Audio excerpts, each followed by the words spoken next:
Nah, teman-teman, karena basic aku adalah kehumasan atau public relation, jadi komunikasinya selalu dihubungkan dengan kehumasan dan PR. Hubungannya apa? Ya, itu komunikasi bukan hanya sekadar jago ngomong, ya kan? Tapi apakah omongan kita itu akan memancing isu terjadi atau memperkeruh isu yang sudah ada? Ataupun kalau kita memang harus membuat statement atau memberikan pendapat atau pandangan mengenai sebuah isu yang sedang hangat, kita boleh memberikan pandangan, tapi ya akan diatur dari sisi mana pandangannya tersebut. Kita kan tetap harus jadi orang yang objektif. Kadang-kadang kita harus kasih tahu juga yang orang nggak pikirin, kita pikirin gitu. Nah, kita harus jadi orang-orang yang seperti itu. Jadi ketika kita mengomentari atau memberikan pandangan kita terhadap suatu isu yang mungkin sedang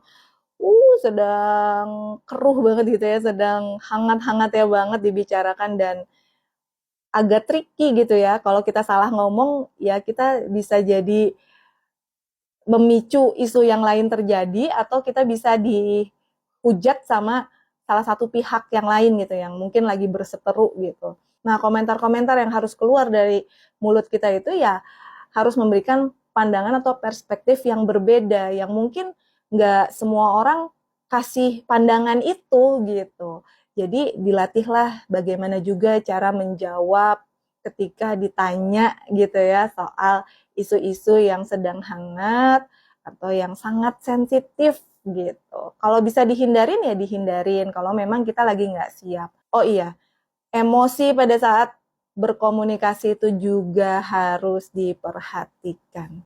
Nah, sebelum kita berkomunikasi yang sifatnya serius, apalagi memberikan komentar-komentar terhadap isu-isu yang sangat sensitif gitu, kita juga harus mikirin kondisi emosi kita pada saat itu. Misalkan keadaan di rumah lagi nggak bagus, ya, hubungan dengan pasangan nggak bagus, hubungan dengan anak juga lagi ada masalah, terus misalkan atau di pekerjaan lagi banyak banget deadline yang harus kita selesaikan pada hari itu juga at the moment gitu dengan banyaknya pekerjaan gitu. Ya jangan berkomunikasi yang serius dulu. Kalau bisa kita tunda dulu, tunggu dulu. Jadi jangan ngomong atau jangan mengeluarkan statement apapun ketika kondisi emosi kita juga sedang tidak baik-baik saja atau tidak sedang stabil. Jadi dibutuhkan ketenangan. Terus bagaimana kita juga bisa berpikir secara logis, tidak berpikir pakai ini, ya kan? Terutama kita yang perempuan gitu ya, selalu emosi dulu gitu ya, baru nanti belakangan mikir, oh iya ya, terus nyesel banget nih, harusnya aku nggak ngomong kayak gini, kan harusnya bisa ya diselesaikan dengan begini, begini, dan begini. Nah itu sebenarnya aku juga belajar dari pengalamanku sendiri, di mana aku kan emosian banget gitu ya. Aku lebih baik ketika mau berbicara hal yang serius atau menyelesaikan masalah yang serius, diem dulu, tenangin diri dulu, nyenengin diri dulu, sampai emosi-emosi negatifnya tersingkir.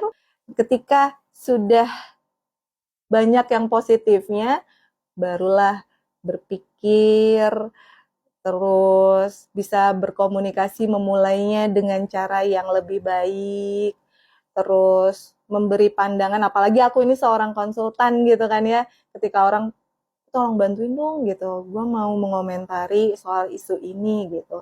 Aku juga sebagai konsultan juga harus melihat emosiku pada saat itu juga gitu. Jadi tunggu dulu sebentar ya. Jadi berpikirnya, jadi ngasih pandangan orang juga tidak menjebak klien ke jurang gitu kan, nggak bisa gitu. Mereka kan bayar kita untuk membuat statement atau berkomentar atau berkomunikasi atau mempresentasikan diri mereka untuk jadi lebih baik gitu ya. Tapi karena kondisi kita pada saat itu sedang tidak baik-baik saja gitu, sedang tidak stabil secara emosi, ya jadinya kita menjatuhkan orang lain juga kan, itu bahaya ya. Jadi benar-benar semuanya harus well prepare.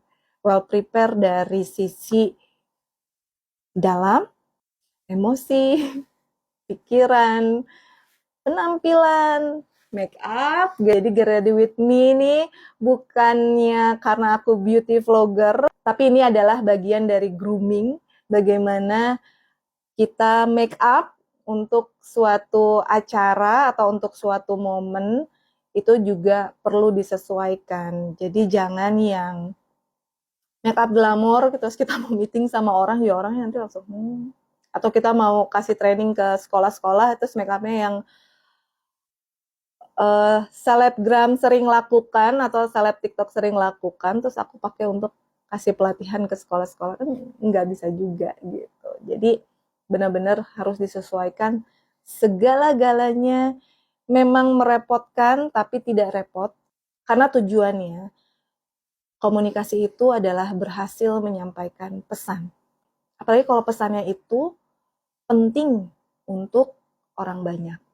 Karena itu gak apa-apa kita merepotkan diri kita sendiri atau dibuat repot agar proses penyampaian pesan kita berhasil dan diterima oleh halayak.